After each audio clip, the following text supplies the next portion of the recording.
जी तो अस्सलामु अलैकुम। आज मैं आपको सरगोधा की सबसे मशहूर 2 ब्लॉक वाली गली की सैर कराऊंगा, जहां से आपको मिलेंगे औरतों की मुकम्मल वैरायटी। शादी ब्याह के कपड़े ख़रीदने हों या किसी इवेंट के, यहां से आपको मुकम्मल वैरायटी मिलेगी। और यहां से आपको बड़ों के अलावा बच्चों की भी मुकम्मल वैरायटी मिलेगी।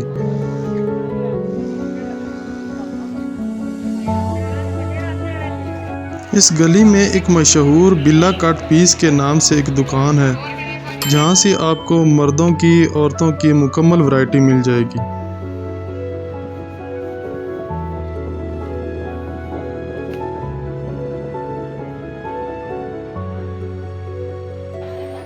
और जैसा कि आपको पता है ईद नज़दीक है, तो जैसे जैसे ईद नज़दीक आ रही है रश में बहुत ज़्यादा इजाफा होता जा रहा है।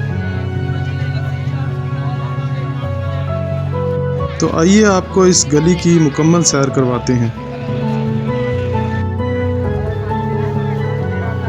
और रश में इस कदर इजाफा था कि पैदल चलना बहुत ज़्यादा मुश्किल हो गया था।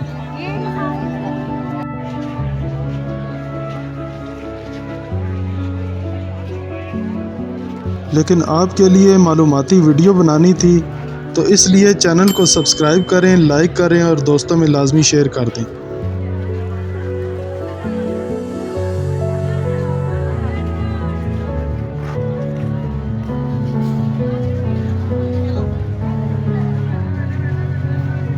यहाँ पे औरतों के दुपट्टे भी रंग किए जाते हैं और औरतों के जूते वगैरह भी यहाँ से मिल जाते हैं। बच्चों के जूते, छोटे परस, बड़े परस या बेड की चादरें लेनी हो तो वो यहाँ से आसानी से मिल जाती हैं।